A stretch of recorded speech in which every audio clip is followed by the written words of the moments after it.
well, as briefly as I can, because of the the Blitz one went on a little bit. Let's have a look at the Bismarck. This month is the 80th anniversary of the Bismarck's escape, as it were, into the North Atlantic, and then the subsequent engagement and destruction of the Hood and its own destruction just after that.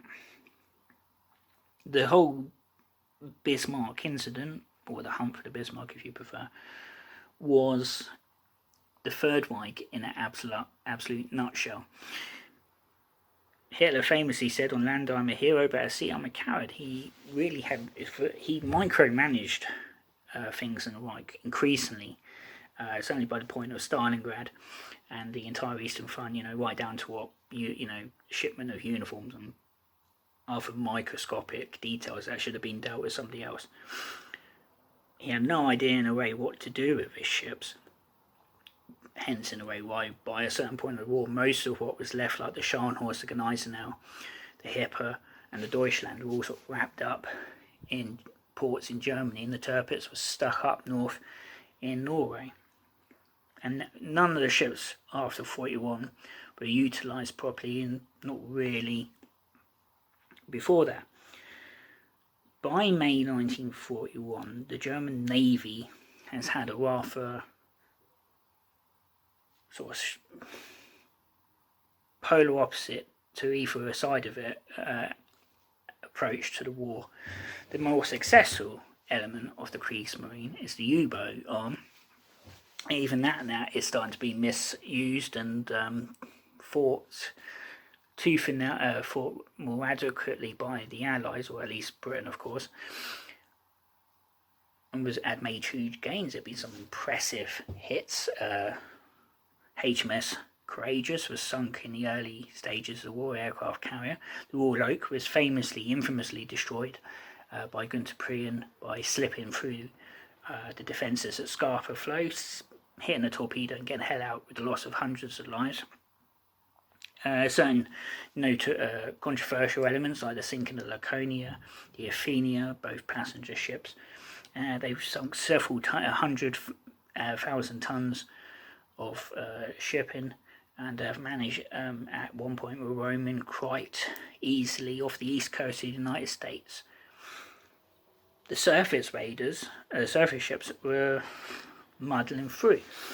Very, very early on, the surface ships have done had some glory. Famously, of course, the Admiral Graf Spee and Deutschland. Other ships have been at sea before the declaration of war, and when war was declared, the Graf Spee was by that point inching into the South Atlantic, and she raided merchant ships, not just in the South Atlantic, but all the way over to the Indian Ocean and off the African coast and all the rest of it. And then quite famously, late November, early December 1939, the British went after her, and it's depicted in the film Battle of the River Plate, which is a fairly decent film, even now. But the Graf Spee ended rather ignominiously. She's been holed up in Montevideo, can't stay any longer. Langsdorff believes, probably by what you see in the film, a fantastic ruse by British intelligence, making out that Force H, all the way over from Gibraltar, is now steaming off the coast of Montevideo, and whereas in reality it was still Admiral Commodore Hayward's 3 ships, Ajax, Achilles, and now Cumberland, or if the Exeter having to withdraw. Any other ship is a few days, or is a day, 3 days away at best. And as the battle itself had shown, they could take on the Graf Spee, but the Graf Spee still had enough armament in reality to take them on, and Langsdorff scuttled her. Fast forward to the invasion of Norway, the Germans actually lost a sizable part of their surface fleet, a fair few destroyers, a battle cruiser, and in a way after that, the surface fleet never had much luck. I mean, they withdrew the Scharnhorst, the Gneisenau, the Prinz Eugen in 42, the Channel Dash. They kept the Tirpitz only ever made it one proper foray out, but its presence tied down Royal Navy assets, or at least its mere presence seemed to scare everybody. The Graf Zeppelin was completed, but never really was not used and not fitted out properly. The aircraft carrier. If the Bismarck had things had gone differently, then who knows? Now the Bismarck had been launched the year before its eventual demise.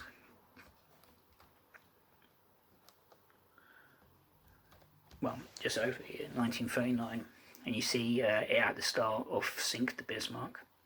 And over the course of 1940, it is fitted out, it's built up, it's got its crew, and then it does some sea trials in the Baltic, because at that point, even though they've occupied France, it's a lot safer for this ship to beat up in the Baltic. It would have a crew just over 2,000, and indeed was the largest battleship and probably the most impressive battleship apart from the Yamato.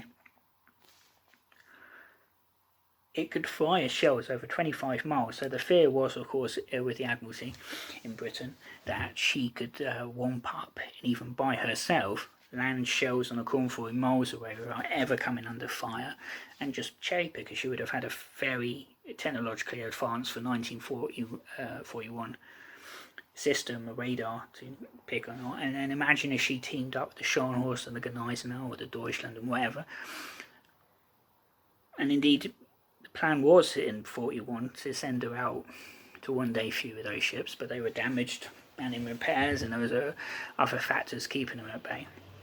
So the Bismarck and the Prinz Eugen, a cruiser which made it all the way to the end of the war, and then was used by the Americans as part of its Bikini Atoll tests, technically known as USS Prinz Eugen by that point, was to go out with the Bismarck.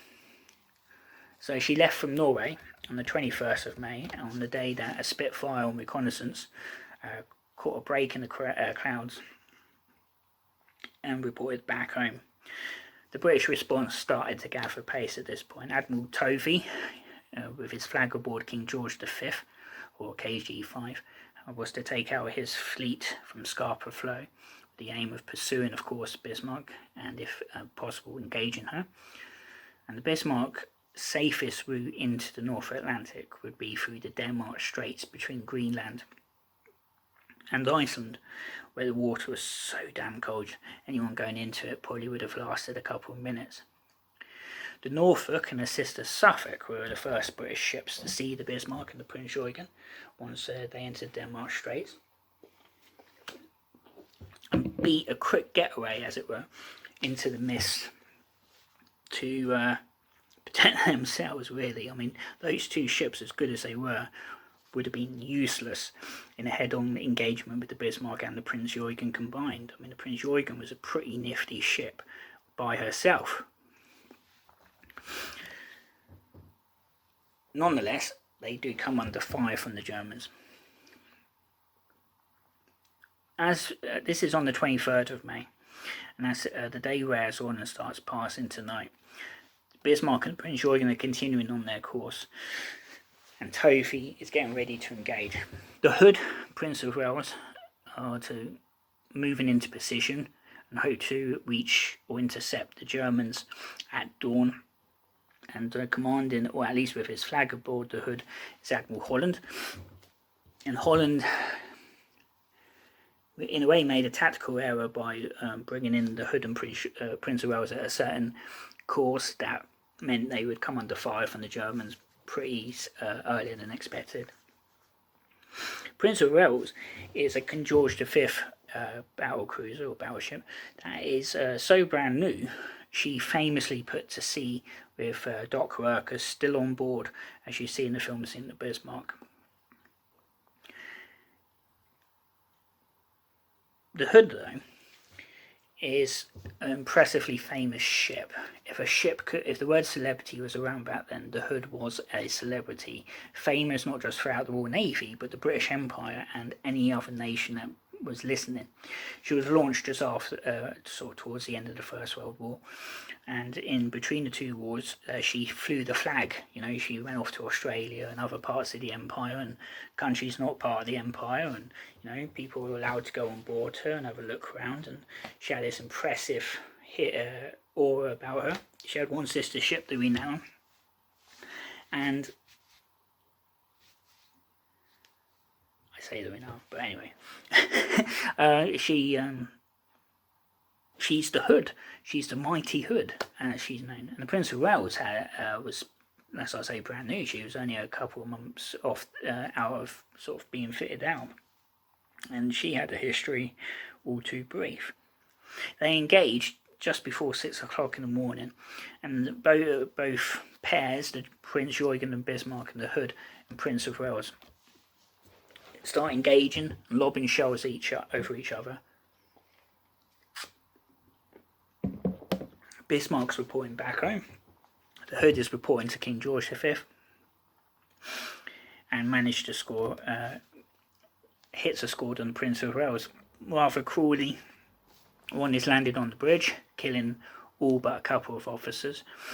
The captain's killed, and one of the officers that survives is a chap called Esmond Knight, who was an actor before the war, and he lost an eye and became a great actor after the war, and indeed played his captain on Prince of Wales in Sink the Bismarck. His daughter, Rosemary Knight, became actress in her own right, appeared in some of the early carry-on films like Nurse and Teacher, did some of the St. Trinian films, early St. Trinian films, and before she died last year, she became briefly famous as Martin's mother in Friday Night Dinner. All of that's in the future, but that's a footnote, I suppose. God knows what those civilians on board the Prince of Wales were thinking once they were getting hit. I don't know if any were killed during the engagement, but it sure as hell must have been scary, because, one moment you're fitting out somewhere in England and then or Scotland, and then next thing you know, you engage in the pride of the German Navy, and indeed, as toys went, it was probably Hitler's favourite thing. Anyway, it was big, it was powerful, and indeed Hitler visited 2 weeks before she departed. Admiral Lutyens is fancying his chances on board the Bismarck. And the trouble is with the films in the Bismarck is that, presumably for dramatic license, they make Lutyens out to be this fantastic Nazi. When they're about to leave Norway, he does a little speech. It ends with something like, "Never forget you are Germans, never forget you are Nazis," and all this stuff. Lutyens, in reality, was far from a dedicated Nazi, and there was, I believe, he had Jewish ancestry and blood in his family. I think his wife was half Jewish or something such, and Hitler really couldn't do anything about it, because Lutyens was a war hero from the First War, and he covered himself in glory at Norway, one of the few German commanders to do so. And his captain is Ernst Lindemann. And indeed, I would have thought of all the branches of the Nazi armed forces, the Navy was probably one of the most Nazi-light. There were Nazis in it, but the Navy seemed, unlike the Luftwaffe, in comparison, seemed to be fairly, lukewarm. Now, Lutyens is probably taken a little bit by surprise by the Hood and the Prince of Wales coming at him. I mean, both two fantastically powerful ships, but the Hood has Achilles heel.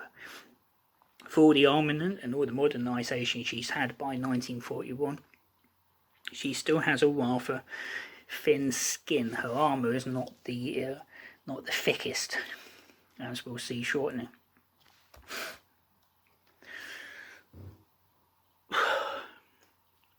Now, as I said, the engagement started just before 6 o'clock in the morning on 24th of May, and both German ships are now launching salvos towards the British ships fairly accurately. And 9 minutes after the engagement it started, salvo hits the Hood. There's a brief sort of moment and then in the words of everybody that saw it, she blew up rather spectacularly. Now in the film, it looks like she goes up in one go. She more or less did, but the ship was something here in the middle, a shell hit in the middle, pierced the arm and sort of hit a magazine. She blew, sort of broken rather spectacularly, sort of broke in the middle, either end sticking up. And then she rolled over. The Prince of Wales had to get round her rather sharply. Of her 1,408 crew, only 3 men survived. The last of which to die was Ted Briggs, who died a few years ago. Fantastically, I mean, each of them described how they survived. You know, one was stood on near the bridge, and it wasn't, as I say, it wasn't a sudden explosion. It wasn't a sudden demise. You know, in the film, as I say, she seems to go in seconds. Damage was done in seconds, but she lasted on the water just long enough, you know, for these men to have the impression, one of the survivors to have the impression of the captain and the admiral on the bridge, and then they were all gone. Even the Germans were stunned. I mean, Lindemann couldn't believe it. Legends, and the news spread throughout the world. As I say, if a ship could be a celebrity, the Hood was, and it rippled throughout the fleet.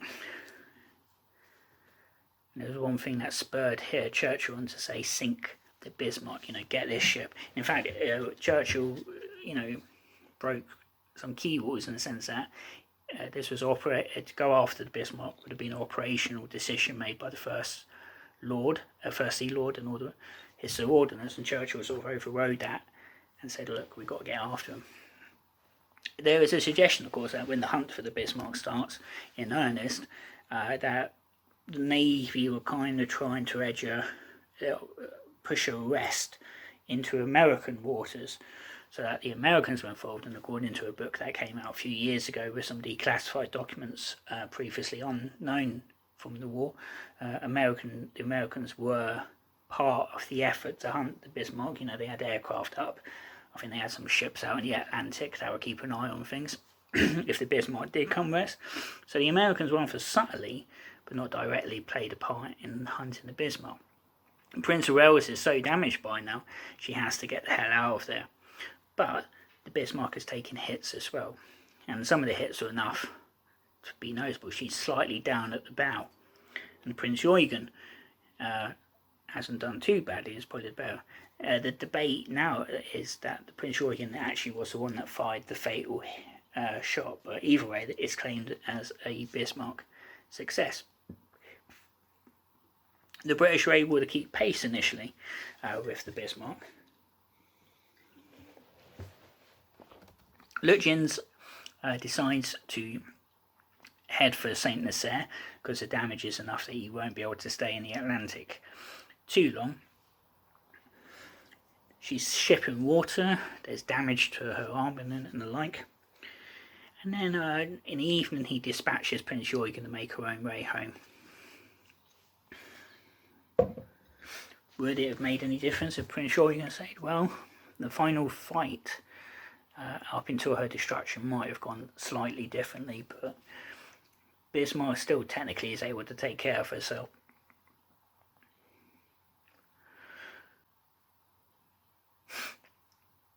In one of the most impressive displays up until that point in the naval war, the swordfish from HMS Victorious aircraft carrier attack the Bismarck without loss, but it was impressive attack. Swordfish, even by this point, were fairly obsolete, fairly slow craft, but they managed to get in and they got a hit. Some got a success in, and the Bismarck's rudder was affected in her midships. But the Bismarck is doing alright. She's still on a course to head towards Saint Nazaire.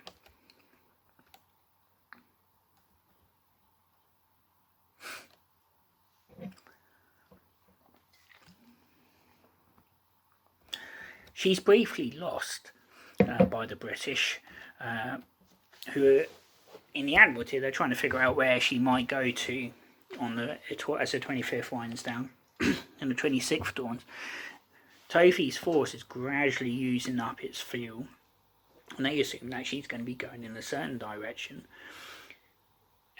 towards Saint Nazaire or Brest. Now, I mean, they don't know she's aiming for Saint Nazaire, but it's either that or Brest. And, they're soon expecting that they're going to have a bigger fish to worry about, because, in theory, the Kriegsmarine, if they hadn't already, would be sending U-boats out to help the Bismarck or protect the Bismarck, and the Luftwaffe would be involved once they got close to France. And the next thing they find the Bismarck, not where they expected her. And of course the damage to her rudder has been bad enough that the Bismarck is effectively now sort of going in a large circle. She can't turn for home. Swordfish are sent up to attack after she's sighted by HMS Sheffield, and the Sheffield is following astern of her by a couple of miles, and the Swordfish come over and they start to attack, and then rather belatedly realise they are attacking the Sheffield. It's interesting how they made the error. Very early in the war, if not before the war, German ships had large swastikas painted on the bow and stern deck, on the bow deck and the stern, the quarter deck, for identification purposes more than any ideological reasons. And some images in the Bismarck chase, you see the bow with the swastika. So the Sheffield has not got swastikas on her, but nonetheless they attack her. Luckily for the Sheffield, the torpedoes have got this magnetic cap on them. That means that magnetic device, that the torpedoes either detonate as soon as they hit the water or blow up prematurely, and the Sheffield gets away with it. I laugh because, I mean, obviously if they sunk the Sheffield it would have been horrific, but there must have been some harsh words said about the fleet air arm on board the Sheffield. They go back to the Ark Royal, and which has now joined the hunt. Force H has come over from Gib, and they're more or less told, well, alright chaps, we've got one last chance to get the Bismarck. We have to cripple her so that we can, the big ships can come in and finish the job. They go off, they sight the Bismarck, and she is hit again, to the point that she signals to Group West, ship no longer manoeuvrable, at 9:15 on that night of 26th of May. So that would have been where the rudders affected. But either way, she wasn't where they were meant to be, or the British expected her to be. So she carries on into the night. Tofi is still involved on board KG5. Prince of Wales has had to go home. Obviously, they've lost the hood, sadly. A Polish destroyer is involved, the PON, and the surface elements now involved against the Bismarck are double what they would have been when they engaged the Norfolk and Suffolk a couple of days previous. As they go into the night, she signals home to the fear of the German Reich, Adolf Hitler. We shall fight to the last man with confidence in you, my Führer, and with rock-solid trust in Germany's victory. But she can't steer with her engines. Hitler, must have been fairly beside himself. Isn't it perfect? Nothing goes right. It probably would have been quite different, I think, if she had been with other ships, not just Prince Eugen. It said, for those that survived, that the mood in the morning of the 27th of May was almost funereal, as they say. Not much chatting in the mess, not even between the officers. There's an air that it's all coming to an end fairly soon. And indeed, she's sighted by King George V, travelling at around 7 knots, which, considering her top speed was about 28 knots, pretty damn bad. She's hit, and then hit again, and over by 11 o'clock in the morning, she has taken several hits. As you see in the film scene of Bismarck, it is carnage, and it must have been like hell on earth for those that were on board the Bismarck. Hit after hit after hit was raining in on top of her, and nothing could be done. Lutyens was killed at some point on the bridge, and then Lindemann, and she starts to roll over. She's virtually aflame from bow to stern. The Dorsetshire is sent in by Tovey to finish her off with torpedoes, and about 10:39 she rolls over, sinks, and only 116 survivors are plucked from the waters. On one account, a lot of people, of course, did go down with her, but then not everyone that went into the water and survived were able to be picked up. The British, of course, expected U-boats to be in the area, and not all of those 116 survivors were rescued by the British. Some of them were rescued by a U-boat. But she was lost to pride of the German Navy after a couple of days, capturing the imagination of the British, who were still blitzed and expecting more German bombs. The suggestion is, of course, now that she was not sunk by the British, that she was scuttled, and indeed the crew likely did scuttle her in the dying moments, which means that with all that the British flung at the Bismarck, she was finished off by her own people. I mean, she was virtually unsinkable, it seems.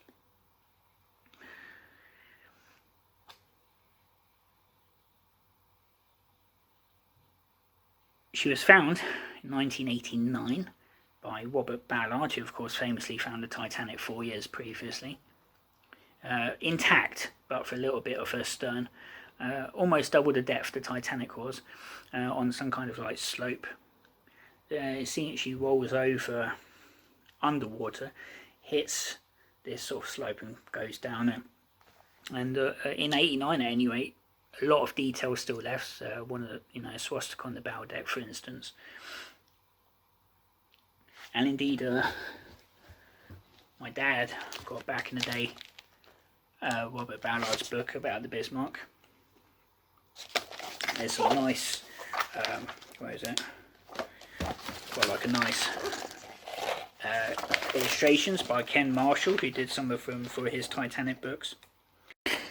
As I was saying before my thing ended, Ken Marshall did illustrations for Robert Ballard's book and did one for the Bismarck. It's a good book if you want anything for it. And then a few years ago, about 15 years ago, not even now, almost 20, there was a joint British-American expedition to look at the Bismarck wreck again, but also HMS Hood, and you can get, I have the book for Hood and Bismarck, David Mearns, Robert Wright, and the first time they found the Hood's wreckage, and needless to say, in comparison to the Bismarck, the Hood's wreckage is an absolute mess. There's nothing really discernible to sort of say it's the Hood. There's wreckage that identify as the Hood, but compared to the Bismarck, it's not in shape. But Ted Briggs lived long enough to see them find the Hood.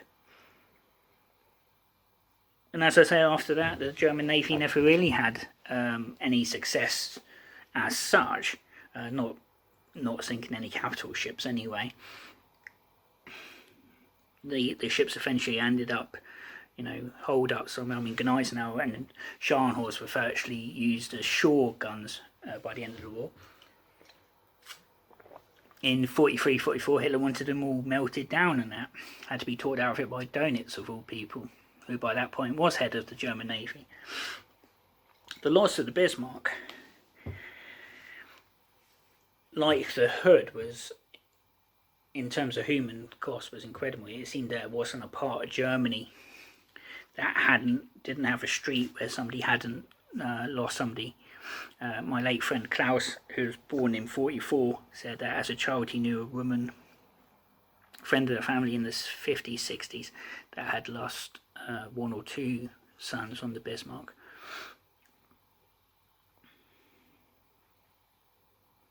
The Tirpitz, as I say, the Bismarck's sister ship, was enough of a threat in name alone. It seemed to tie down British assets. I mean, the PQ-17 massacre, the convoy, was largely on the basis of the fact there was a rumour the Tirpitz was coming out. Ultimate, and both the RAF and the Navy expended a great many energy. Patrick Bishop's book Target Tirpitz is the best I've read on it, and ultimately she was finished off by 617 Squadron. But she features in the film of Buffus Raves, the legendary midget sub mission. One of the midget subs not necessarily used in the Tirpitz is at Gosport, if you want to check it out. It's incredible just how little they are, never mind inside. The Prince of Wales, sadly, infamously was lost alongside HMS Repulse in December 1941, 3 days after Pearl Harbor, destroyed by Japanese aircraft. She, not even 10 months in service. Her loss was felt rather keenly, and so was the Repulse, and indeed it sort of, even though it came before, a month or so before Singapore fell, it was all seen in the same British cock-up. It was incredible just how, their loss was felt. German Navy was a spent force. Battle Atlantic was technically run in 1943, otherwise D-Day wouldn't have happened necessarily. And none of the ships made it long. I mean, as I said, the Prince Eugen was used as target practice in the nuclear tests. The Graf Zeppelin, the Russians tried towing home and then sunk near Stettin. So that was the Bismarck, one of the greatest episodes in the Royal Navy's history. And as I said, the film scene of the Bismarck is fairly accurate, apart from the Nazification of Lutyens and the poetic license of the Bismarck sinking the fictional HMS Solent. But then again, the book it's based on, The Hunt for the Bismarck by C.S. Forster, is largely a fictionalized retelling. None, as far as I know now, is left of the Bismarck survivors. But they had interesting stories to tell, as Robert Ballard's book in particular tells. So that is your Bismarck. Thank you for watching, as long as you've been able to.